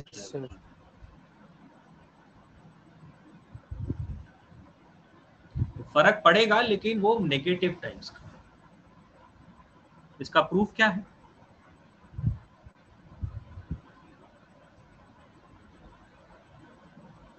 देखिए fx कोई भी एक फंक्शन है तो बेटा उसका कुछ ना कुछ तो इंटीग्रेशन होगा। तो हम लोग मान के चल लेते हैं लेट fx का जो इंटीग्रेशन है इंडेफिनिट की अगर बात करें तो वो 5x प्लस c है।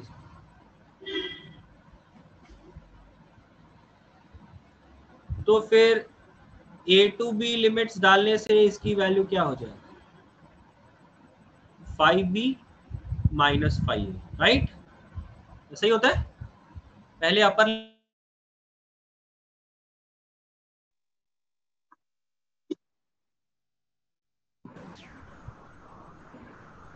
लेकिन अगर इसी का इंटीग्रेशन करें और लिमिट्स उल्टी कर दी जाए तो ये क्या बनेगा? अब ये 5a माइनस 5b बन जाएगा।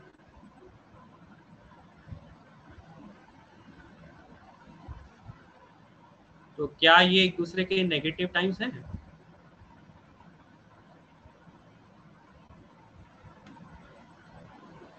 तो जब राइट हैंड साइड एक दूसरे के नेगेटिव टाइम्स हैं तो लेफ्ट हैंड साइड भी क्या हो गया? एक दूसरे के नेगेटिव टाइम्स।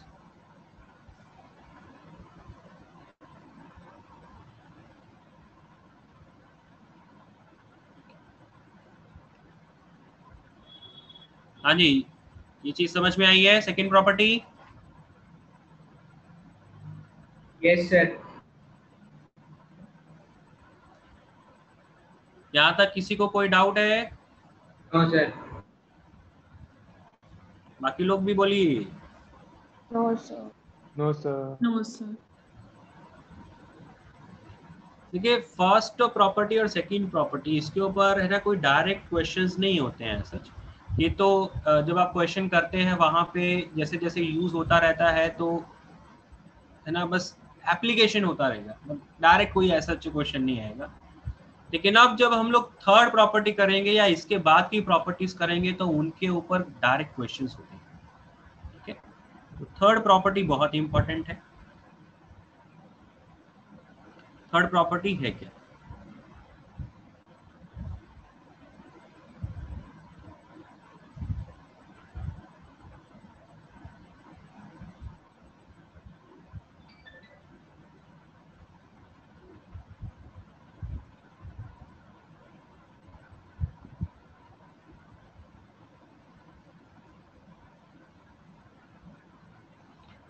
अगर मैं आपको बोलूं कि एक फंक्शन है, उस फंक्शन का इंटीग्रेशन करना है with limits a to b, तो उस इंटीग्रेशन की वैल्यू किसके बराबर होगी कि मैं बीच में कोई एक ऐसा पॉइंट ले सकता हूं जिसपे मुझे ब्रेकिंग करनी पड़ रही है। मतलब मैं उसका उस फंक्शन का इंटीग्रेशन a से c तक अलग से निकाल लूं और उसी फंक्शन का c से लेके b तक इंटीग्रेशन अलग से निकाल लूं और उनका सम कर लूं, सीधा सा। ठीक, इसका जो प्रूफ है वो ज्योमेट्रिकल है। देखिए लेफ्ट हैंड साइड अगर कोई फंक्शन ले लिया जाए, मान लो ये fx है,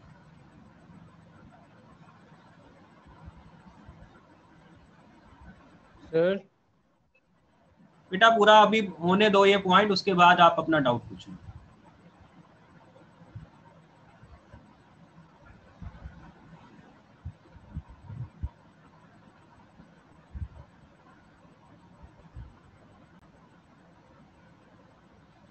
मान लीजिए ये fx फंक्शन है,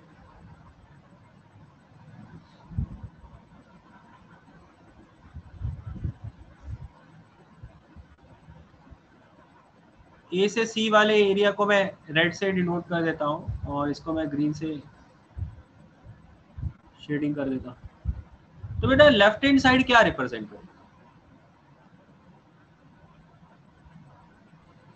ग्रीन प्लस रेड।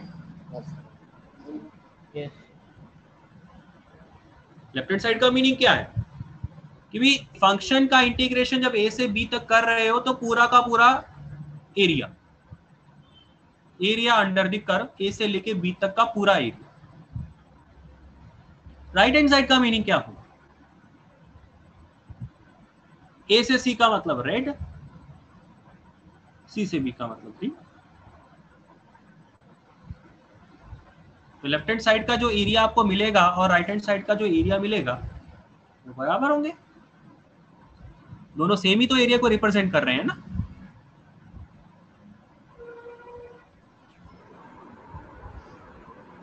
बात समझ में? Left hand side right hand side में थोड़ा क्या कह रहे हो? लेफ्ट हैंड साइड और राइट हैंड साइड में कंफ्यूजन फर्क क्या है? आने वाला कलर कंफ्यूजन हो गया। एक बेटा अभी ना पूरी की पूरी प्रॉपर्टी आप होने दीजिए, पहले आप लोग डाउट मत पूछिए। सर ये ना ये डाउटफुल हो गया कि आपने सी को मिडल लिमिट ले लिया, अगर सी को फाइनल लिमिट लेते तो थोड़ा सा याद करने में समझ में ना एक बार है ना कंप्लीट करने दो, फिर मैं आपका जो मुझे पता है आप लोगों का डाउट क्या आ रहा है। yes, sir. मैं समझ रहा हूँ कि भी आप लोगों को ये लग रहा है कि भी सी को लेने की जरूरत क्या है, डायरेक्टली क्यों नहीं कर लिया हमने। ठीक है, काफी लोगों के माइंड में ये डाउट आ रहा होगा तो सी को लेने की जरूरत क्या है जब बराबर ही है, तो अलग क्यों कर रहे हैं, तो दो क्यों बना रहे हैं हम लोग। एफ एक्स को सीधा इंटीग्रेट कर लो, एंड में जाके ए और बी पुट कर दो, तो सी को लेने की जरूरत क्या है। ठीक है, ये कॉमन सा डाउट है। तो अभी मेरे को पूरा का पूरा चीजें कंप्लीट करने दो, आपको सब क्लियर हो जाएगा।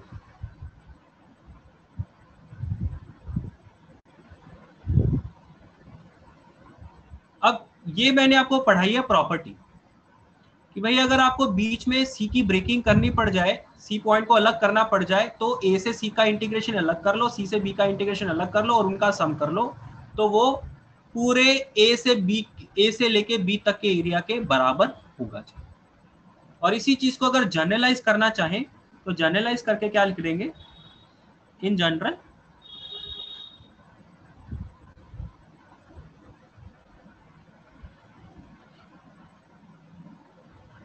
अगर ए से बी का इंटीग्रेशन करना पड़ रहा है तो आप ए से C1, C1 से C2, C2 से C3 ऐसे करके जितने टर्म्स में आप ब्रेक करना चाहो, अगर आप n पॉइंट्स बीच में लेना चाहते हो तो n पॉइंट्स भी आप ले सकते हो। मतलब जितने में ब्रेकिंग करना चाहते हो, जितने पॉइंट बीच में लेना चाहते हो आप ले सकते हो।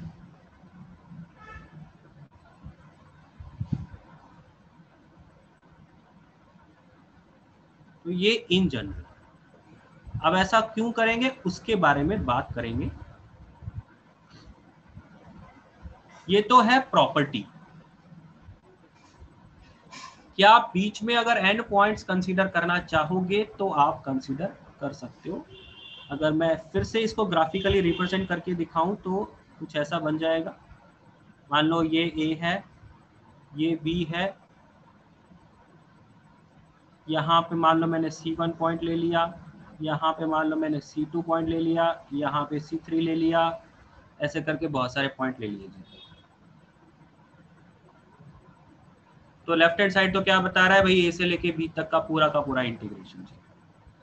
राइट हैंड साइड क्या बता रहा है कि ए से लेके C1 तक का अलग इंटीग्रेशन कर लो जी, ये वाला एरिया बन जाएगा। C1 से C2 का अलग इंटीग्रेशन कर लो, ये वाला एरिया मिल जाएगा। C2 से C3 अलग कर लो, C2 से C3 अलग कर लो, ये वाला एरिया, आगे वाले जो भी एरिया बनते जाए। ठीक है, ये राइट हैंड साइड का मीनिंग है, ये ज्योमेट्रिकल मीनिंग। अब बात आती है ब्रेक करना क्यों। एक एग्जांपल देता हूँ। मान लो आपको 0 से लेके 2 तक का एरिया निकालना है of bracket x. Bracket x का आपको एरिया निकालना है विद द लिमिट्स 0 to 2।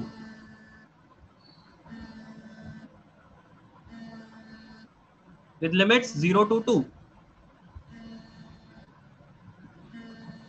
तो बेटा ये जो ब्रैकेट एक्स फंक्शन है ना, इस फंक्शन का अलग अलग बिहेवियर है। 0 से 1 इंटरवल के लिए इसका एक अलग बिहेवियर है विच इज 0। 1 से 2 इंटरवल के लिए इसका एक अलग बिहेवियर है। तो जब फंक्शन का बिहेवियर बदल जाता है, जिस इंटरवल में आपको उसे इंटीग्रेट करने को बोला गया, उस इंटरवल के अंदर उसका अलग अलग बिहेवियर है, तो फिर बेटा उसको इंटीग्रेट करने के लिए भी तो अकॉर्डिंगली करना पड़ेगा ना। आप इस ब्रैकेट एक्स को ब्रैकेट एक्स का स्क्वायर बाय 2 तो कर नहीं सकते, वो कोई फॉर्मूला होता नहीं है।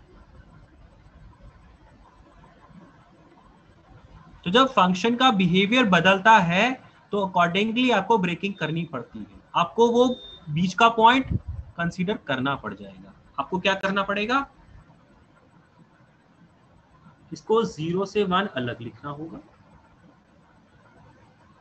1 से 2 अलग लिखना होगा। और अब आप ये बोल सकते हो कि भाई 0 से 1 इंटरवल के लिए इसका एक सिंगल बिहेवियर है जिसको मैं सीधा सीधा लिख सकता हूं, वो वैल्यू में पुट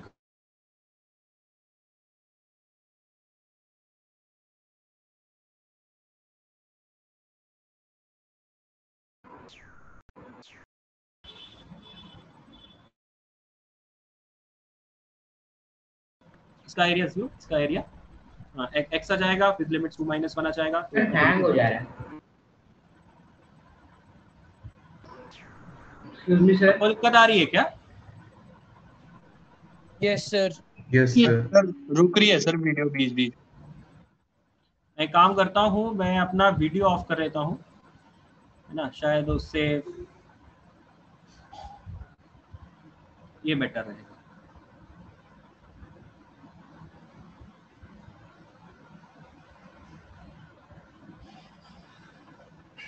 मैं फिर से आप लोगों को बता रहा हूं कि भाई ये प्रॉपर्टी है क्या, कि अगर आपको fx का इंटीग्रेशन करना पड़ रहा है with limits a to b, तो आप इस इंटीग्रेशन को सॉल्व करने के लिए बीच में ब्रेकिंग कर सकते हो जैसी नीड होगी क्वेश्चन।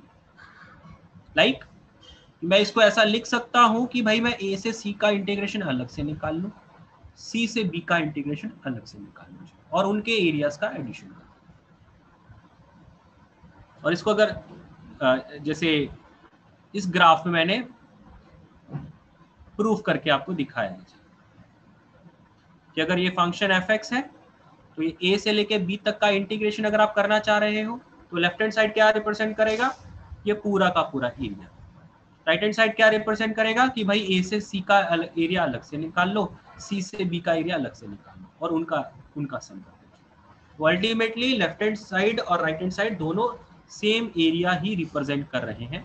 तो मैं ये बोल सकता हूं कि भाई इन दोनों की वैल्यू बराबर होगी। यहां तक ठीक है? Yes sir. अब ये तो एक पॉइंट की ब्रेकिंग करी गई है। अब इसी चीज को मैं जनरलाइज करूंगा तो मैं ये बोल दूंगा कि भाई अगर इसमें ब्रेकिंग आपको एक से ज्यादा भी करनी पड़े तो भी आप कर सकते हो। इनफैक्ट अगर n पॉइंट्स तक की ब्रेकिंग करनी पड़े तो आप कर सकते हो। उसका मीनिंग क्या होगा कि भाई अगर a से b का इंटीग्रेशन कर रहे हो तो आप a से c1 का अलग से कर लो, c1 से c2 अलग कर लो, c2 से c3 अलग कर लो, c3 से c4 अलग कर लो, ऐसे करके n पॉइंट्स बीच में ले लिए और cn से लेके b तक का अलग कर लो। और इसका प्रूफ क्या है, अगेन ज्योमेट्रिकल प्रूफ दिखा रहा हूं मैं आपको कि भाई मान लो ये fx है जी, इस fx का इंटीग्रेशन करना है विद लिमिट से टू b, तो लेफ्ट हैंड साइड क्या रिप्रेजेंट कर रहा है, इसका एरिया अंडर द कर्व, ये पूरा का पूरा एरिया। राइट हैंड साइड क्या रिप्रेजेंट कर रहा है, अपने अपने पोर्शन का एरिया रिप्रेजेंट कर रहा है और उनका सम। तो अल्टीमेटली लेफ्ट हैंड साइड और right hand side same areas ही रिप्रेजेंट कर रहे हैं। तो मैं ये बोल सकता हूं इनकी जो वैल्यूज आएंगी वो बराबर आएंगी। प्रॉपर्टी क्लियर है? Yes sir. यहां तक सबको क्लियर है? यस। अब उसके बाद मैं आपको ये कह रहा हूं कि भाई इसकी नीड क्या है, जो कि एक कॉमन सा डाउट आता है हर एक बच्चे को कि भाई हमें ब्रेकिंग की जरूरत क्या है, कि भाई साइन एक्स का इंटीग्रेशन है, अगर उसे 0 से 6 पाई तक इंटीग्रेट करने को बोल दिया गया है तो मैं बीच में उसे 2 पाई में ब्रेकिंग क्यों करूं या 3 पाई में ब्रेकिंग क्यों करूं। बात ये नहीं है कि भाई अगर कोई सिंगल फंक्शन आता है जिसका कोई दूसरा बिहेवियर ही नहीं है तो उसमें आप ब्रेकिंग नहीं करोगे जबरदस्ती, उसमें तो क्यों ही करनी है। लेकिन अगर कोई ऐसा क्वेश्चन आता है जिसमें जिस इंटरवल के लिए उसे इंटीग्रेट करने को बोला गया है उसमें फंक्शन का बिहेवियर बदल रहा है, उसके एक इंटरवल के लिए उसका बिहेवियर कुछ और है, दूसरे इंटरवल के लिए बिहेवियर कुछ और है, तीसरे इंटरवल के लिए बिहेवियर कुछ और है, वहां पे ब्रेकिंग करने की जरूरत पड़ेगी। लाइक दिस एग्जांपल कि अगर आपको ब्रैकेट x का इंटीग्रेशन करना है 0 से 2 तो आप क्या करोगे, 0 से 1 उसे अलग कर दोगे, 1 से 2 अलग कर दोगे और आप बोलोगे कि हाँ जी 0 से 1 का उसका एक सिंगल बिहेवियर है विच इज एग्जैक्टली 0 वैल्यू, 1 से 2 के लिए उसका एक अलग बिहेवियर है विच इज एग्जैक्टली 1 वैल्यू, और दोनों इंटरवल को इंटीग्रेट करके आप सॉल्व करके अपना फाइनल आंसर दे दो।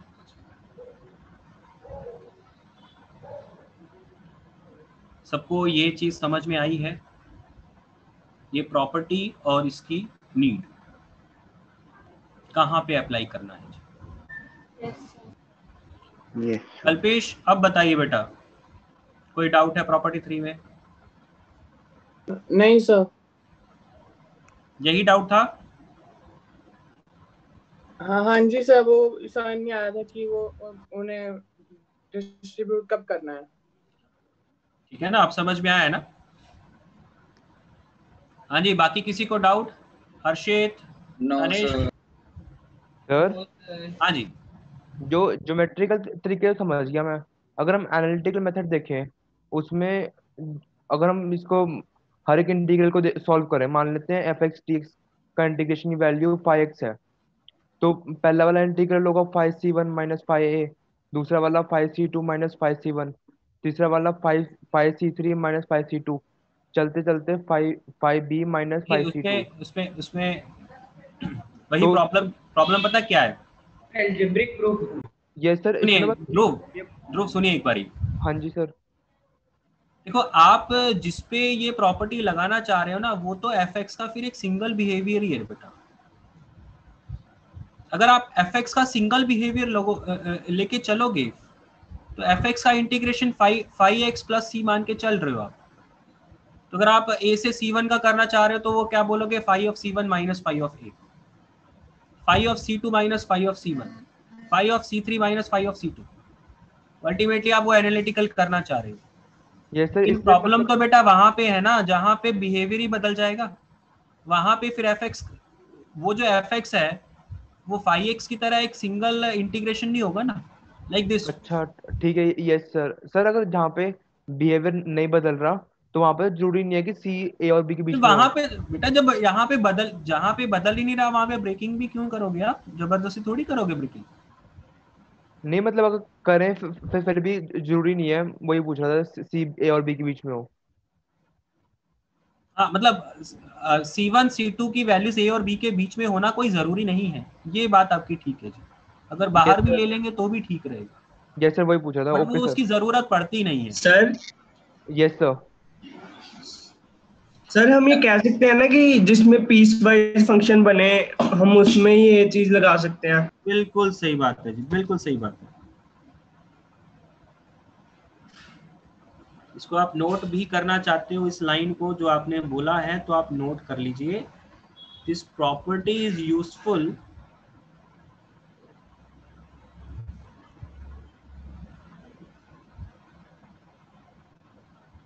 For piecewise functions or discontinuous functions।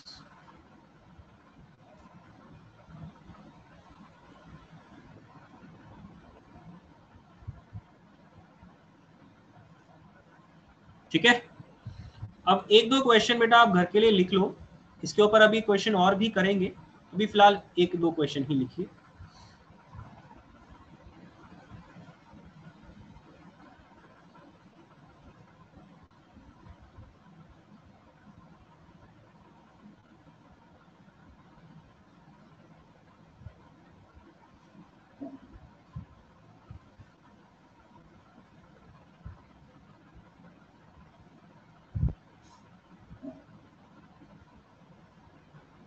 इन दोनों क्वेश्चंस को ट्राई करिएगा, कल की क्लास में डिस्कस करेंगे। इस प्रॉपर्टी के ऊपर और क्वेश्चंस भी करेंगे।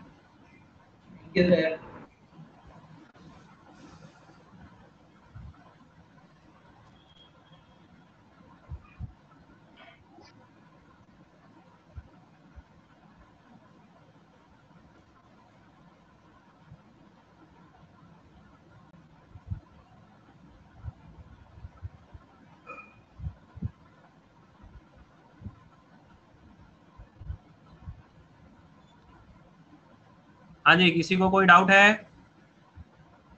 No sir. ओके बेटा, बाकी फिर कल की क्लास पे करते हैं। Thank you. Thank you sir. Thank you sir. Thank you sir.